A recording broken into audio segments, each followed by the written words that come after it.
lot more said about over the coming weeks. Well said. Speaker. I call the Honourable Damien O'Connor. Thank you, Madam Speaker. Another outrageous speech for a National Party member who knows better. I'll stand by my colleague David Parker any time, Madam Speaker, and his integrity. The problem is that the National Party can't understand that ministers can judge with integrity because they can't do it over there. And Nick Smith's one of them. The court's ruled that. Madam Speaker, the veterans who went to fight the wars in this country, Madam Speaker, would be ashamed with some of the speeches coming out of that side of the House. This bill is ultimately about sovereignty and about New Zealand's ability and New Zealanders' ability to live in their own country as we move forward. Madam Speaker, the reality is that around the world there are billions and zillions of dollars, literally, sloshing around looking for a safe place to park. And our country, for the most part, is a country free of corruption, for the most part. It's a country where people work hard, where the regulatory systems are sound, and people like to park there, for the most part, I was saying, Nick Smith. Madam Speaker, the fact is that they would like to park their money in this country, particularly a country that doesn't have capital gains tax, but that'll be looked at because I think it's a perverse disincentive for many people.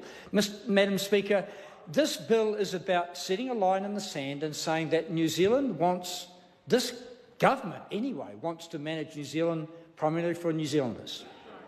And firstly, to have a good job and to have a home and somewhere to put their family and bring their family up. And the reality is, in part because of the incompetence of the last national government, but also in part because we're a very small country and we are attractive for investors, that we have seen house prices and land prices escalate to the point where they are not affordable for the average New Zealander.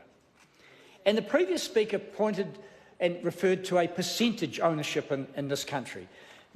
Madam Speaker, can I say that the percentage ownership of houses in foreigners' hands is less relevant to the fact that they're in the market trying to buy them? Because what they do is drive up the values and drive up the market, drag up the market, and make every house in the market less affordable.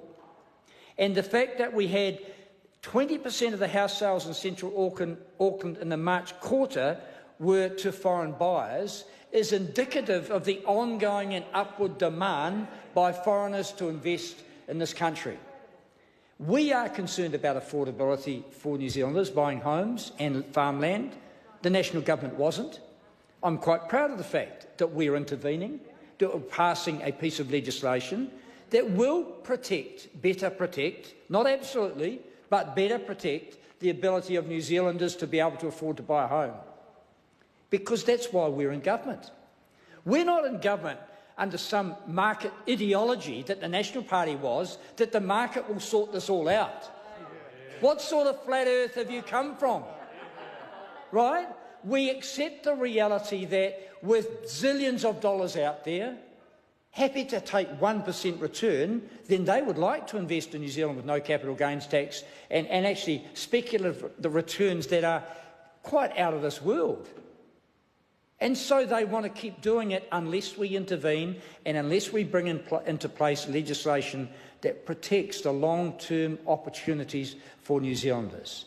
And I'm proud to be part of a government that's doing it.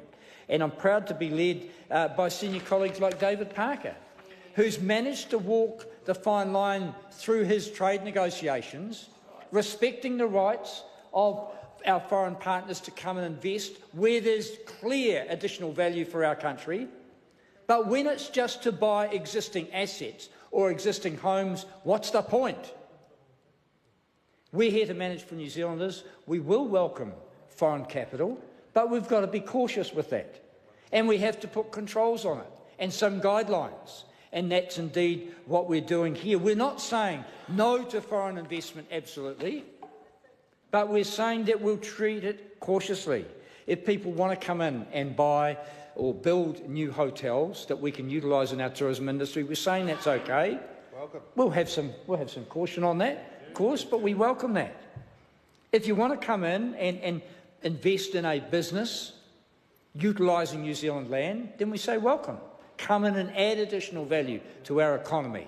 But don't just come and speculate or park your money and inflate values to the point where some poor New Zealand business person or some poor New Zealand homeowner or farm owner can't afford to buy the property and make a decent living. We want opportunities for all New Zealanders, all the way through the system, Madam Speaker. In terms of forestry, yes, we do want to see some more trees planted. There is an opportunity and advantage for New Zealand in having 1 billion trees planted because it will help us offset our carbon emissions. It will help us continue with our economy and our way of life pretty much as it is if we put in place proper mitigation and change our behaviours, in a reasonably moderate way. It won't require the radical change in the way that our economy operates if we were not to have the 1 billion trees planted. So I acknowledge the investment in this area, Madam Speaker. I acknowledge this bill as being a careful measure of the balance between welcoming investment for new opportunities but blocking investment for speculation. Kia ora. Thank you. Chair, Speaker. I call the Honourable Judith Collins. Madam Speaker, thank you for the opportunity to speak in this debate. It's actually a very important debate, despite that member's contribution who's just sat down. I thought he could have done a bit better, possibly even got to somewhere close to 10 minutes.